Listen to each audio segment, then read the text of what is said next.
DSP sir గారు మన మధ్యలో ఉన్నారు. వారు కొన్ని విలువైన హెచ్చరికలు మన గ్రామానికి ఏదైతే అవసరమో అవి ఉపయోగపడుటకు కొన్ని మాటలు అందించవలసిందిగా, గ్రీటింగ్స్ తెలపవలసిందిగా ఈ యొక్క సమయాన్ని సార్ గారికి అప్పగిస్తున్నాం. ప్రైజ్ లార్డ్ అండి. హల్లెలూయా, హల్లెలూయా, హల్లెలూయా. చాలా స్లోగా డల్గా ఉన్నారు అంతా. నిన్న కూడా చేశారా ప్రార్థన? ఇక్కడ చేశారా? మరి నిన్న ఒక రోజు అయిపోయింది, ఇంకా ఫుల్ జోష్గా యాక్టివ్గా ఉండాలి కదా. Okay, thank you. ఈ వేదిక మీద ఉన్న జాన్ ప్రసాద్ గారు, ఆమోస్ గారు, స్థానిక సంఘ కాపరి అజయ్ గారు, పెద్దయ్య గారు, శ్రీను గారు, దావీద్ గారు, లక్ష్మణ గారు, ప్రసాద్ గారు, ఎస్తేరమ్మ గారు, వీరందరికీ ప్రత్యేక ధన్యవాదాలు, నమస్కారాలు. మరియు దైవజనులు, యువకులు, వారికి కూడా నా ప్రత్యేక ధన్యవాదాలు. పిల్లలకి దీవెనలు. చాలా సంతోషం వేస్తుంది ఈ చక్కటి సాయంత్రం నుంచి ఇప్పటి వరకు కూడా ఈ కార్యక్రమంలో ఇంత ఆనందంగా పాల్గొంటున్నందుకు. నా పేరు మెహబూబ్ బాషా అండి. ఒక 2 ఏళ్ల కిందట జిల్లా మైనారిటీల సంక్షేమ శాఖ అధికారిగా 3 ఏళ్ళు చేశాను నేను. కరోనా స్టార్ట్ అయినప్పటి నుంచి 2022 వరకు చేశాను. 23న మళ్ళీ నా సొంత డిపార్ట్మెంట్, పోలీస్ డిపార్ట్మెంట్కి వచ్చాను. ఈ 3 ఏళ్లలో చాలా అనుభవాలు జరిగాయి నాకు. ఈ డిపార్ట్మెంట్లో ఉండే ఉద్యోగం వేరు. బయట మైనారిటీలు అంటే Muslims, Christians, Buddhist, Jains, Sikh, ఈ 5 రకాల మైనారిటీలకి సంబంధించి చర్చెస్ కానీ, మసీదులు కానీ, దర్గాలు కానీ, శ్మశానాలు, ఇలాంటి వాటికి సంబంధించి మంచి చెడు గవర్నమెంట్తో మాట్లాడి వాళ్ళకి ఏ రిపేర్స్ ఉన్నా, అవసరాలు ఉన్నా చేయించడానికి ప్రయత్నం చేసేవాళ్ళం. మైనారిటీ సంక్షేమ శాఖ అధికారి. అలాగే పిల్లలకి స్కాలర్షిప్ సంబంధించి అవి కూడా ప్రయత్నం చేసి 2-3 ఇయర్స్ బాగానే చేయించాం. తర్వాత సెంట్రల్ గవర్నమెంట్ తీసేసింది. సరైన నాయకులు లేక, అడిగేవాళ్ళు లేక, ఫైట్ చేసేది చేత కాక అనుకుంటున్నా, కొంత తెలియక అలా కొంత మనం నష్టపోయాము. ఇక ఈ కార్యక్రమంలో నాకు నిన్న ఒక 2 days back Kurnool weaker section కాలనీలో ఒక చర్చి సంవత్సరికం, యానివర్సరీ డే అంటారు, ఆ ప్రోగ్రాంలో పాల్గొన్నప్పుడు నాకు పరిచయం అయ్యి పాస్టర్ గారు మా ఉల్చాలకు కూడా రాండి సార్, ఒక్కసారి మా యువకులతో మాట్లాడండి అంటే సంతోషంగా వస్తాను. మైనారిటీలో ఉన్నప్పుడు నేను కవర్ చేయలేకపోయినా, అప్పుడు ఎక్కువ కరోనా ఉన్నందువల్ల ఇలాగా మాస్గా అందరం ఒక చోట గుమికూడే అవకాశం లేక నేను మాట్లాడలేకపోయినా, తర్వాత అయితే నాకు వీలైనంత వరకు ప్రతి చర్చ్ మండలంలో నాకు అనుకూలమైన చోట వెళ్ళి మాట్లాడేవాడిని, వాళ్ళ కష్ట సుఖాలు తెలుసుకునేవాడిని. నాకు అనుభవం అయింది ఏంటంటే, మన దైవజనుల్లో చాలా పట్టుదల కలిగే మనస్తత్వంతో ఉంటారు. అలాగే శారీరకంగా కూడా చాలా కష్టపడే తత్వం ఉంటుంది. కానీ వాళ్ళకి సరైన దారి చూపించే వాళ్ళు తక్కువ.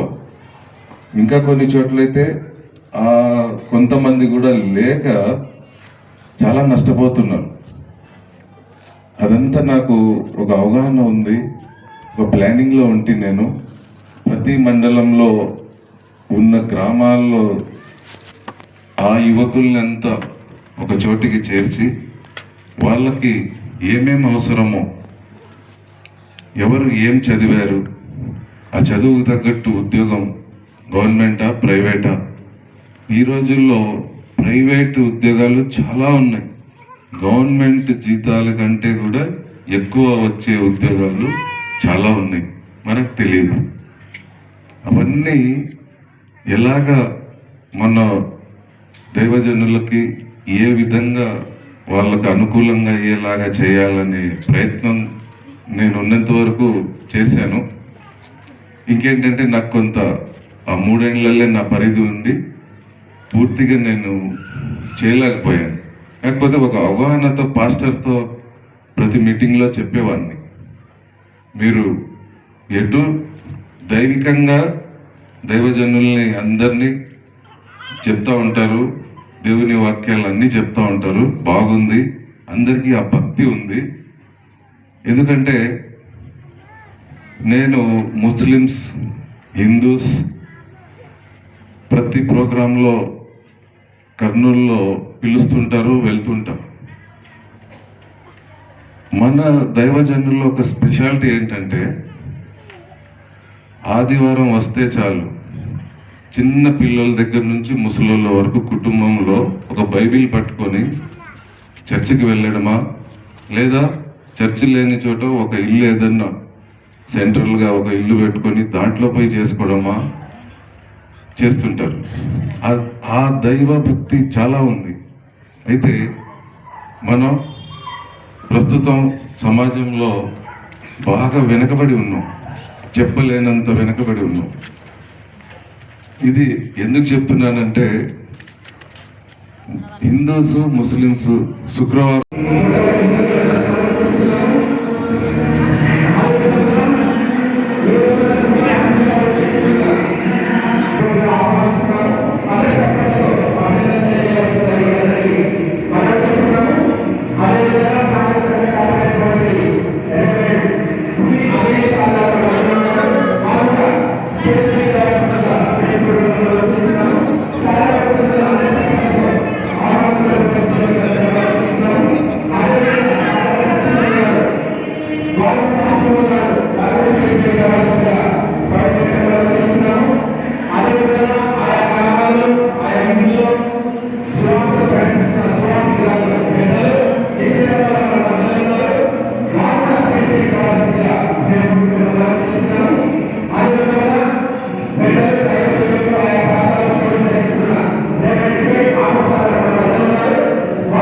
ప్రార్థన చేసుకుందామండి.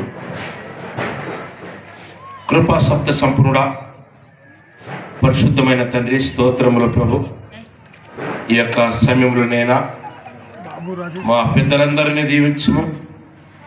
స్థానిక సంఘ కాపరి అయిన రెవరెండ్ ఆదియాల్ పాస్టర్ గారిని, వారి కుటుంబాన్ని, వారి సేవను, వారి పరిచయాన్ని దీవించుము.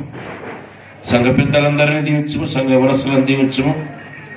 అదేవిధంగానైనా ఈ యొక్క కోడికలు నిన్నటి నుండి జరుగుతున్న ఈ కోడికల్లో ప్రతి ఒక్కరిని దీవించి ఆశ్రయించిన దైవ సందేశం అందించిన దైవదాసులను దీవించి ఆశ్రయించు. ఈ కోడిక నీకు మహిమకరంగా ప్రతి ఒక్కరూ పరిశుద్ధ గ్రంథంలో నుండి అమూల్యమైన వాక్యముల ద్వారా ప్రతి ఒక్కరూ మనసు జీవితం మార్చుకొని నీ యందు విశ్వాసంగా జీవించు వాక్యమును అనుగ్రహించమని ఈ కోడిక నీకు మహిమకరంగా కోడి ఉన్న ప్రతి ఒక్కరికి వేదిక పైన డిఎస్ సార్ గారు ఉన్నారు, వేదిక పైన పెద్దలు ఉన్నారు, దైవజనులు ఉన్నారు, వారందరిని బట్టి ప్రార్థిస్తూ ఇక్కడ తల వంచిన ప్రతి ఒక్కరికి దీవెనలు ఆశీర్వాదములు దయచేయమని క్రీస్తు నామములో అడిగి వేడుకుంటున్నాం తండ్రి. ఆమేన్.